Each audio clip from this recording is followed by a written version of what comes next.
അധ്യായം 9. ദൈവം നോഹയെയും അവന്റെ പുത്രന്മാരെയും അനുഗ്രഹിച്ച് അവരോട് അരുളി ചെയ്തതെന്തെന്നാൽ, നിങ്ങൾ സന്താനപുഷ്ടിയുള്ളവരായി പെരുകി ഭൂമിയിൽ നിറവിൻ.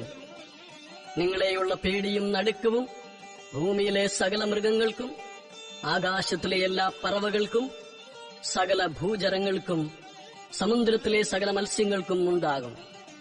അവയെ നിങ്ങളുടെ കയ്യിൽ ഏൽപ്പിച്ചിരിക്കുന്നു. ഭൂചര ജന്തുക്കളൊക്കെയും നിങ്ങൾക്ക് ആഹാരമായിരിക്കട്ടെ. പച്ചസസ്യം പോലെ ഞാൻ സകലവും നിങ്ങൾക്ക് തന്നിരിക്കുന്നു.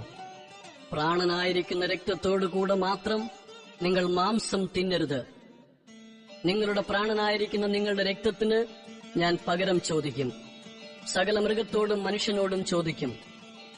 അവനവന്റെ സഹോദരനോടും ഞാൻ മനുഷ്യന്റെ പ്രാണന് പകരം ചോദിക്കും. ആരെങ്കിലും മനുഷ്യന്റെ രക്തം ചൊരിയിച്ചാൽ അവന്റെ രക്തം മനുഷ്യൻ ചൊരിയിക്കും. ദൈവത്തിന്റെ സ്വരൂപത്തിലല്ലോ മനുഷ്യനെ ഉണ്ടാക്കിയത്. ആകയാൽ നിങ്ങൾ സന്താനപുഷ്ടിയുള്ളവരായി പെരുകുവിൻ. ഭൂമിയിൽ അനവധിയായി പെറ്റുപെരുകുവിൻ.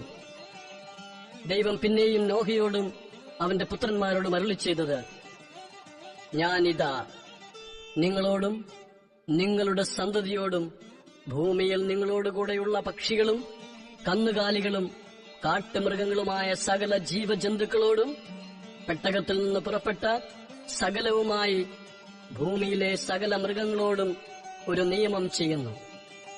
ഇനി സകല ജഡവും ജലപ്രളയത്താൽ നശിക്കുകയില്ല. ഭൂമിയെ നശിപ്പിപ്പാൻ ഇനി ജലപ്രളയം ഉണ്ടാകുകയുമില്ല എന്ന് ഞാൻ നിങ്ങളോട് ഒരു നിയമം ചെയ്യുന്നു. പിന്നെയും ദൈവം അരുളി ചെയ്തത്, ഞാനും നിങ്ങളും നിങ്ങളോട് കൂടെയുള്ള സകല ജീവജന്തുക്കളും തമ്മിൽ തലമുറ തലമുറയോളം സദാകാലത്തേക്കും ചെയ്യുന്ന നിയമത്തിന്റെ അടയാളം ആവിത്. ഞാൻ എന്റെ വില്ല് മേഘത്തിൽ വയ്ക്കുന്നു. അത് ഞാനും ഭൂമിയും തമ്മിലുള്ള നിയമത്തിന് അടയാളമായിരിക്കും. ഞാൻ ഭൂമിയുടെ മീതെ മേഘം വരുത്തുമ്പോൾ മേഘത്തിൽ വില്ല് കാണും. അപ്പോൾ ഞാനും നിങ്ങളും സർവ്വജഡവുമായ സകല ജീവജന്തുക്കളും തമ്മിലുള്ള എന്റെ നിയമം ഞാൻ ഓർക്കും. ഇനി സകല ജഡത്തെയും നശിപ്പിപ്പാൻ വെള്ളം ഒരു പ്രളയമായി തീരുകയുമില്ല.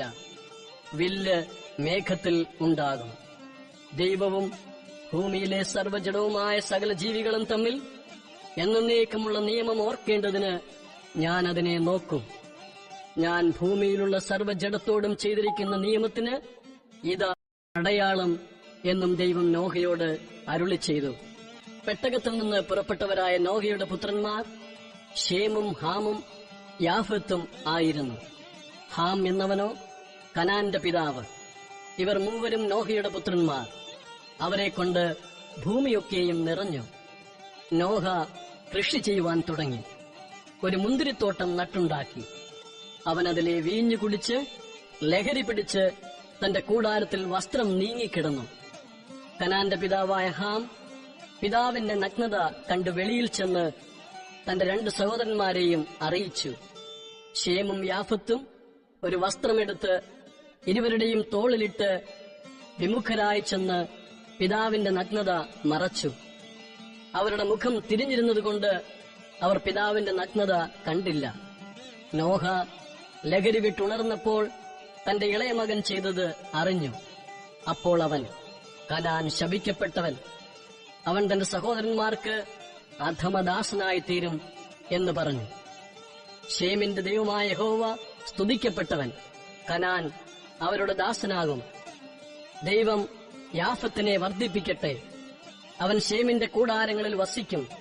കനാൻ അവരുടെ ദാസനാകും എന്നും അവൻ പറഞ്ഞു.